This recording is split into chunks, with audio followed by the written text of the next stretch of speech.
संभव दूत में आपका स्वागत है। आप देख रहे हैं संभव दूत न्यूज। आज संभव दूत न्यूज आपको बताने वाला है मधुबनी जिला के बिस्फी प्रखंड के यज्ञवल स्थान का, जो कि यज्ञवल ऋषि राजा जनक जी के गुरु भी थे और उसी से ब्रह्म ज्ञान को प्राप्त किए थे। और वहाँ के विषय में उसी प्रखंड में 3 ऐसा स्थल है, श्रृंगी ऋषि का स्थल, बाबा विद्यापति का स्थल और यज्ञवल स्थल। थोड़े ही दूर में है अहिल्या स्थान भी, जहाँ की गौतम ऋषि के अपना ज्ञान प्राप्त किए थे। तो बिहार की भूमि तपोभूमि है। तो आज मैं आप लोगों को यज्ञवल स्थान के विषय में बताना चाहता हूं। देखिए ये हमारे रिपोर्टर के रिपोर्ट और वहां के दृश्य। मैं विजयलाल यादव अभी याज्ञवल्क आश्रम जगवन में हूं और इस आश्रम के बारे में और याज्ञवल्क ऋषि के बारे में आप लोगों के बीच कुछ विचार रख रहा हूँ। यह आश्रम बिहार राज्य के मधुबनी जिला अंतर्गत बिस्फी प्रखंड के जगवन गांव में अवस्थित है। यह आश्रम अनादिकाल से यहाँ स्थापित है। याज्ञवल्क आश्रम यहाँ है और याज्ञवल्क ऋषि मिथिला भ्रमण में जो मिथिला में आए उसी समय यहाँ आश्रम बना करके रहने लगे। याज्ञवल्क ऋषि का जन्म गुजरात राज्य के वडनगर में है और वहीं वह जन्म लिए। याज्ञवल्क ऋषि के पिता का नाम देवदत्त था और माता का नाम सुनंदा देवी था। इनका गुरु इनके मामा वैशंपायन ऋषि हुए। वैशंपायन ऋषि के आश्रम में इन्होंने शिक्षा ग्रहण कर रहे थे। एक समय उसी समय की बात है कि वैशंपायन ऋषि जिस राज्य में आश्रम बना करके रह रहे थे उस राज्य के राजा कुछ अस्वस्थ चल रहे थे और वैशंपायन ऋषि के आश्रम में आकर के वैशंपायन ऋषि से कहे कि मैं अस्वस्थ चल रहा हूँ और आप मेरे स्वस्थता के लिए कुछ कार्यक्रम करें ताकि मैं स्वस्थ हो जाऊँ। इसी पर याज्ञवल्क ऋषि उन्हें राजा ही थे, राजा वाली बात थी, उनके लिए एक अलग रूम बना दिया गया और उसमें राजा अपना रहने लगे।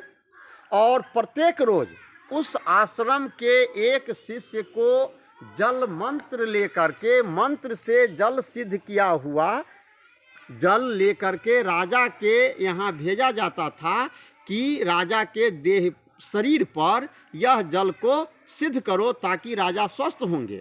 यह क्रम प्रत्येक रोज चल रहा था।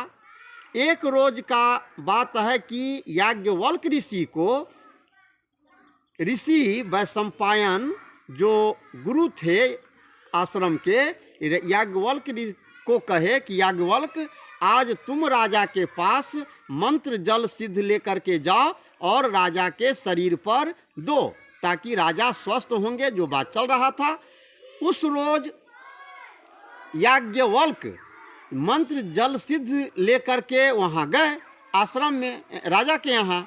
राजा को कहे कि राजा साहब आप आइए, मैं आपको जल सिद्ध मंत्र सिद्ध जल आपके शरीर पर दूंगा।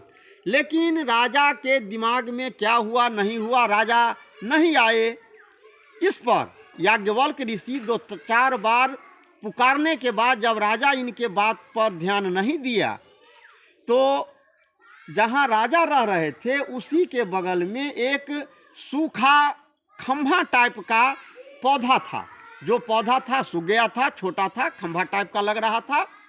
उसी पर याज्ञवल्क वह मंत्र सिद्ध जल मंत्र उस पौधा पर उड़ेल दिया और चल दिए।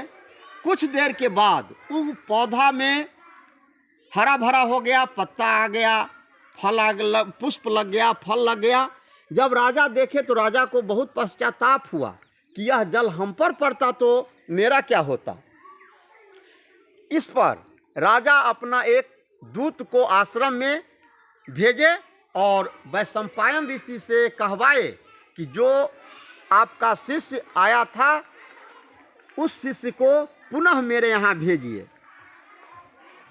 ऋषि वैशंपायन याज्ञवल्क्य को कहे, याज्ञवल्क्य तुम जाओ और पुनः जाकर के राजा को मंत्र जल से दो। याज्ञवल्क्य जी साफ कह दिए कि मैं नहीं जाऊंगा। तो काहे नहीं जाओगे? तो यह राजा जो है सो ब्राह्मणों का अनादर किया है। मैं वहाँ गया, यह मैं इन्हें पुकारा, यह नहीं आए, इसलिए मैं दोबारा नहीं जाऊंगा। याज्ञवल्क्य ऋषि बोले जहाँ ब्राह्मणों का अनादर हो वहाँ ब्राह्मणों को दोबारा नहीं जाना चाहिए। इस पर वैशंपायन ऋषि बोले याज्ञवल्क्य को कि जब तुम मैंने मेरा बात नहीं मानोगे तो मेरे द्वारा दिया गया शिक्षा को तुम वापस कर दो। याज्ञवल्क्य बोले कि ठीक है, ऐसा मैं कर सकता हूँ। याज्ञवल्क्य जी उसी समय वैशंपायन ऋषि के द्वारा जो उन्हें शिक्षा दिया गया था उस शिक्षा को भूमेटिंग कर दिए, उल्टी कर दिए, और इनके द्वारा उल्टी किया हुआ शिक्षा को उस आश्रम के जो अन्य शिष्य थे वह बटेर बन करके उस शिक्षा को ग्रहण किए और उससे एक वह जो ग्रहण किए शिष्य लोग बटेर बन करके उससे एक तैत्तिरीय पुराण का माने पुराण बन गया और तैत्तिरीय पुराण बना। इसके बाद याज्ञवल्क्य जी शिक्षा विहीन हो गए, इनके पास कोई ज्ञान नहीं रहा। इनको पश्चाताप हुआ कि अब मैं क्या करूं, अब मैं कहाँ जाऊं। इसके बाद पुनः यह सूर्य का आवाहन किए और सूर्य से शिक्षा प्राप्त करके इसके बाद यह बहुत बड़े अपना ज्ञानी बने हुए। इसके बाद जब यह सूर्य से शिक्षा प्राप्त कर करके फिर बहुत बड़े विद्वान हो गए, उसी दरमियान यह अपने अन्य शिष्यों के साथ मिथिला भ्रमण को निकले, जिसमें इनका सर्वश्रेष्ठ शिष्य, सबसे प्रिय शिष्य, सबसे बुद्धिमत्ता शिष्य शाम शर्मा थे। उन लोगों के साथ यह मिथिला भ्रमण के लिए निकले। उसी दरमियान जब यह मिथिला में आए तो राजा जनक यहाँ अपने राज्य मिथिला में बहुदक्षिणा ज्ञान यज्ञ का आयोजन किए थे। वह बहुदक्षिणा ज्ञान यज्ञ इसलिए आयोजन किए थे कि राजा जनक को ब्रह्म विद्या का ज्ञान प्राप्त करना था। वह सोचे कि हम ब्रह्म विद्या का ज्ञान किन से प्राप्त करें, वह कौन सा विद्वान होगा जो मुझे बतावेंगे। तो इसीलिए वह सोचे कि जब हम प्रत्येक विद्वान को अपने यहाँ बुला लेंगे, उसी में जो सर्वश्रेष्ठ विद्वान होंगे उनसे मैं ब्रह्म विद्या का ज्ञान प्राप्त करूँगा। तो बहुदक्षिणा यज्ञ ज्ञान यज्ञ का जो आयोजन किए राजा जनक, उसमें वह दान स्वरूप 1000 गाय, जो गाय बछड़ा सहित हो और प्रत्येक गाय का दोनों सींग सोना से मेढ़ा हुआ हो, इनका यह शर्त रखे कि जो सर्वश्रेष्ठ ब्रह्मज्ञानी होंगे उन्हें यह गाय दान स्वरूप में दिया जाएगा। जब याज्ञवल्क्य ऋषि अपने शिष्यों के साथ जब जा रहे थे तो देखे, माने क्या कहते हैं कि बहुत बड़ा माने आयोजन हो रहा है, विद्वानों का आयोजन हो रहा है, विद्वान सब माने बैठे हुए हैं। इस पर याज्ञवल्क्य ऋषि जानकारी प्राप्त लिए कि आखिर यह क्या है। इन्हें पता चला कि यहाँ राजा जनक के द्वारा बहुदक्षिणा यज्ञ का आयोजन किया गया है और उसमें शर्त है कि जो सर्वश्रेष्ठ ब्रह्मज्ञानी होंगे उन्हें यह जो गाय 1000 गाय जो बछड़ा सहित सोने सिंह जिनका सोना से मेढ़ा हुआ है वह दान स्वरूप दिया जाएगा। याज्ञवल्क्य ऋषि भी अपने शिष्यों के साथ वहाँ पहुँचे और वहाँ पहुँचते ही यह कहते हैं अपने शिष्यों को कि गाय हाँक लो। जब इनका शिष्य शाम सर्वा को पहले ये आदेश दिए, शाम सर्वा गाय को हाँक ले चलो। शाम सर्वा आगे बढ़ा, अन्य शिष्यों के साथ गाय को हाँकना शुरू किए। जब गाय को हाँकना शुरू किए तो अन्य जो वहाँ विद्वान लोग मौजूद थे, विद्वान लोगों का कहना हुआ कि आप यह गाय क्यों हाँक रहे हैं। तब याज्ञवल्क्य ऋषि जवाब दिए कि मुझे गाय की आवश्यकता है, इसीलिए मैं गाय को ले जा रहा हूँ। फिर और विद्वान बोले कि नहीं, इसमें यह शर्त नहीं है, जो सर्वश्रेष्ठ ब्रह्मज्ञानी होंगे वही गाय उन्हें गाय दान स्वरूप मिलेगा, आप अपने मन से क्यों हाँक लिए। तब सहजतापूर्वक याज्ञवल्क्य ऋषि कहते हैं कि ठीक है, आप लोगों के द्वारा प्रश्न किया जाए, मैं सबों का जवाब देता हूँ। उसमें जितने भी विद्वान लोग पहुँचे हुए थे, सब विद्वान लोग उनसे अपने अपने हिसाब से उनसे प्रश्न करते गए, क्रमबद्ध बारी बारी से सब करते रहे और याज्ञवल्क्य ऋषि सबों का संतुष्टिदायक जवाब देते चले गए।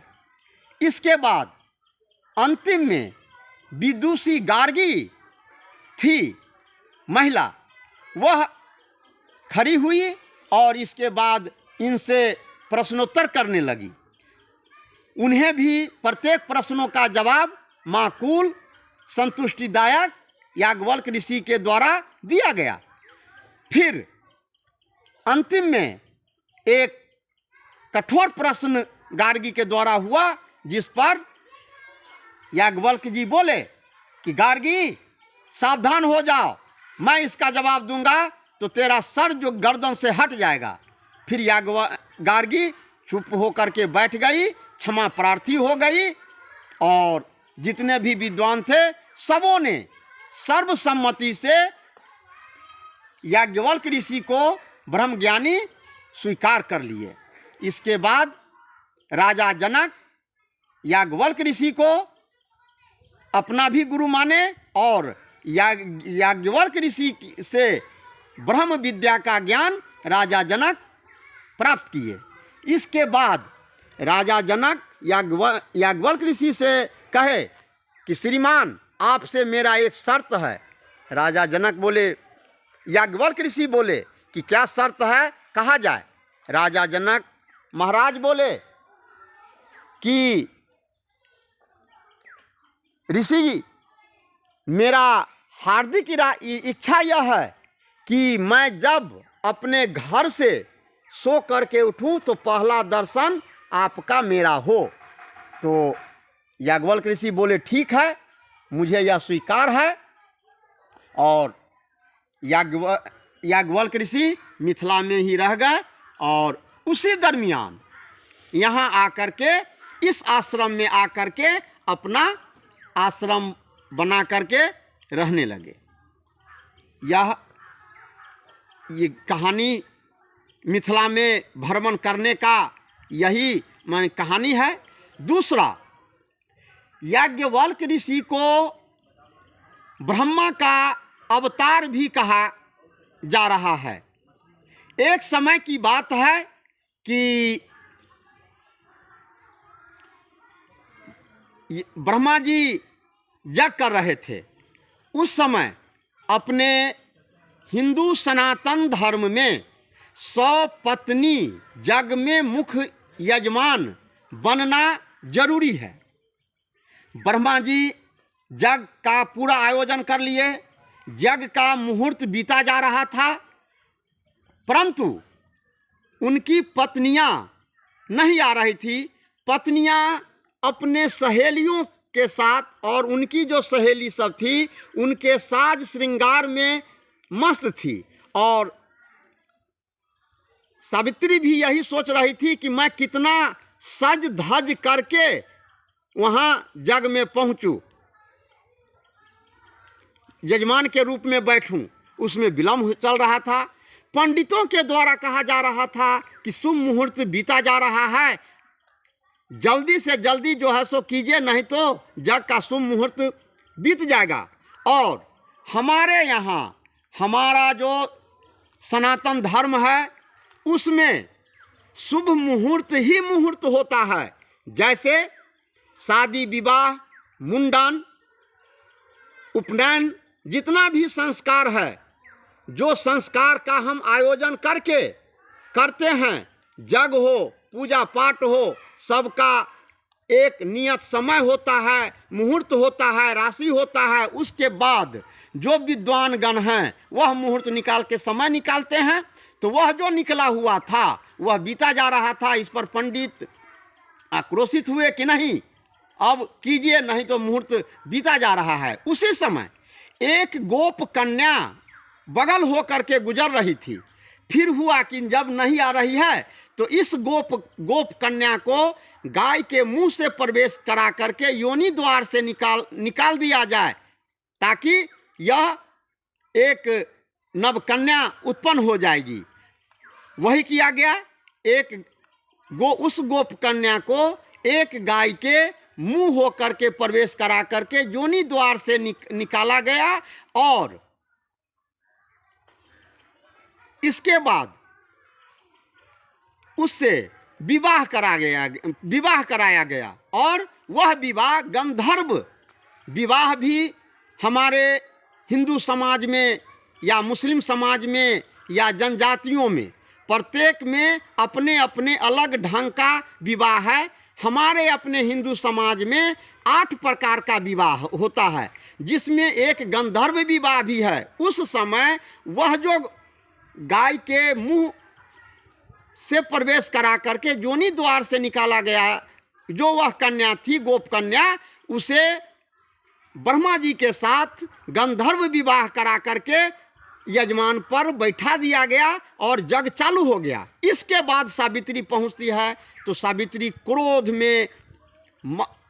क्रोध से भर गई। उसे हुआ कि यह देवता भी अब 2 शादी करने लगे हैं, तो यह गलत है, हमारा परंपरा गलत है। जब सावित्री वहाँ पहुँची तो श्राप दे दिए ब्रह्मा जी को कि क्या आप देव हो करके भी इस तरह का किए, तब आप मृत्यु भुवन के लड़की से आप शादी किए तो आपको मृत्यु भुवन में जा करके जन्म लेना पड़ेगा। यही उसी में याज्ञवल्क ऋषि यहाँ जन्म लिए। और इसके बाद जो पहले और जो कुछ हम वीडियो में बताए, अपने वक्तव्य में जो हम बताए, सो आप लोगों के बीच जो कहानी है, बड़नगर में जन्म लिए, फिर मिथिला में आए, यही बात है।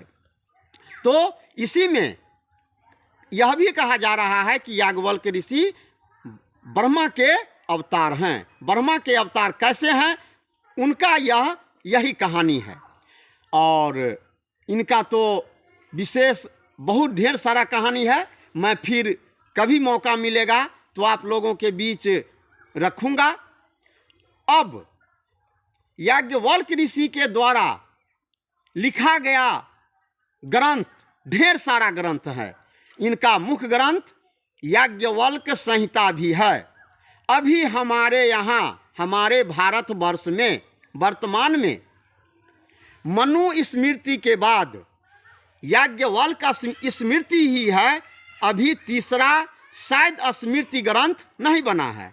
इनका एक पुस्तक बृहदा उपनिषद है, जिस बृहदा उपनिषद में गार्गी और याज्ञवल्क ऋषि का जो संवाद हुआ है वह संवाद भी भरपूर है। और इनका जितना भी ढेर सारा उस बृहदा उपनिषद में इनका जानकारी है, इनके द्वारा दिया गया है, जिसमें राजा जनक के साथ संवाद और अनेकों के साथ जो हुआ है उस पुस्तक में दर्ज है।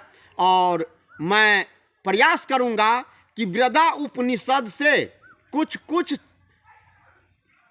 निकाल करके कोई, माने जो क्या कहते हैं कि जो संवाद है, जैसे गार्गी संवाद है, जनक के साथ है, इस तरह का निकाल करके मैं प्रयास करूंगा कि पुनः आप लोगों के बीच रखूं। इनका एक और ग्रंथ शतपथ ब्राह्मण भी है, इसी तरह का अनेक ग्रंथ है। अब मैं आप लोगों के बीच इस आश्रम के दुर्दशा की ओर ध्यान आकृष्ट करना चाह रहा हूं। जो अभी जो यह फोटो आप लोग देख रहे हैं, वह देखने से ही पता लग जाएगा कि इतने महान ऋषि के आश्रम का इस मिथिलांचल में रहते हुए भी इस आश्रम का अभी तक कोई विकास नहीं हो पाया है। यहाँ हमारे मधुबनी जिला अंतर्गत बिस्फी प्रखंड में 3 ऐतिहासिक स्थल है।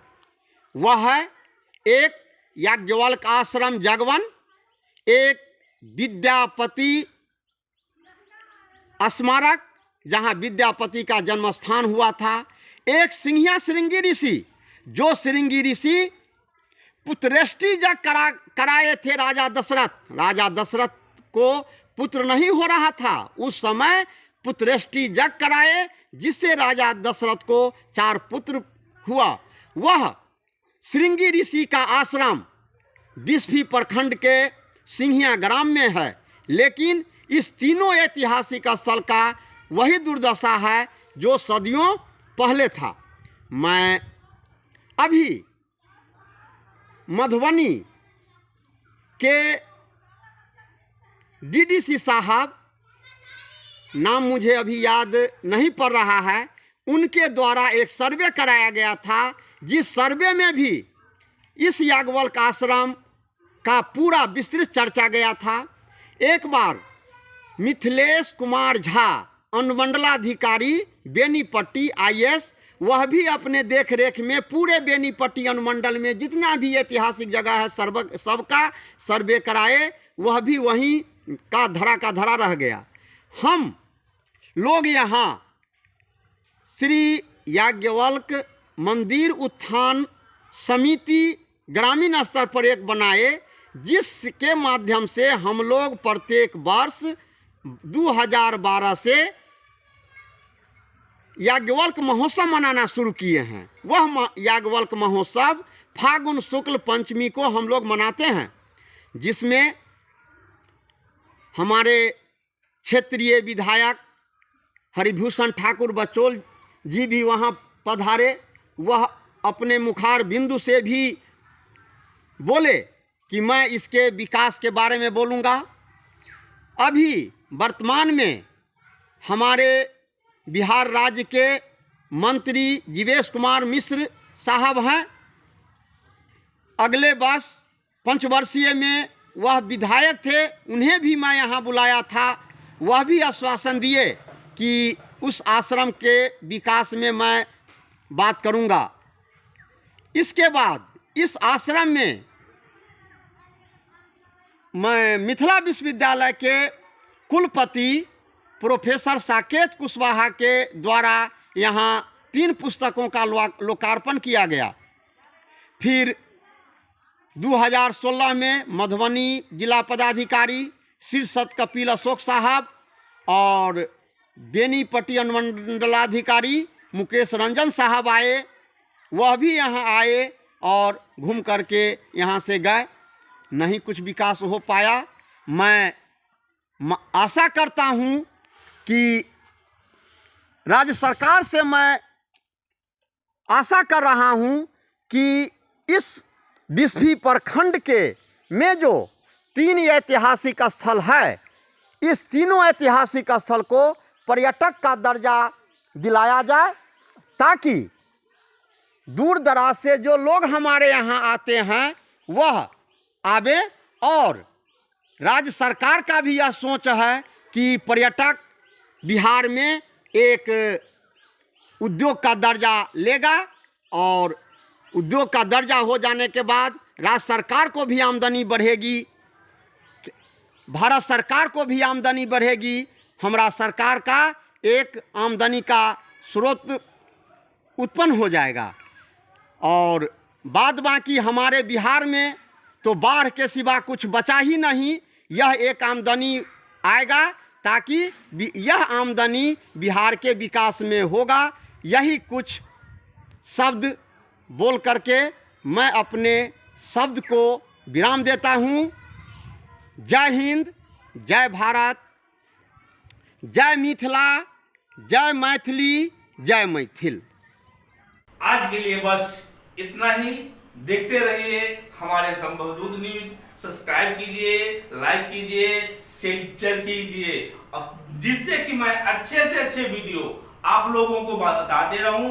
और आपको ये भी पता होगा कि यज्ञवल्क्य ऋषि के स्थान, बाबा विद्यापति के स्थान और श्रृंगी ऋषि के स्थान के जीर्णोद्धार का जो प्रश्न है, संभवदूत न्यूज पेपर, कांति फिल्म प्रोडक्शन और उत्तरांचल तिरुतान सेना के मैं प्रोपराइटर, अध्यक्ष, संस्थापक, ये मैं उस स्थान को जीर्णोद्धार के लिए अपना मैं किया हूं, जो कि आप लोग जानते हैं। और मैं आप लोगों को कहना चाहता हूं कि सरकार, बिहार सरकार सौतेला व्यवहार कर रहा है मिथिला के साथ। आप लोग जागो, जागो मिथिलावासी। जय मिथिला, जय जानकी, जय बाबा विद्यापति, जय श्रृंगी ऋषि, जय यज्ञवल्क्य ऋषि।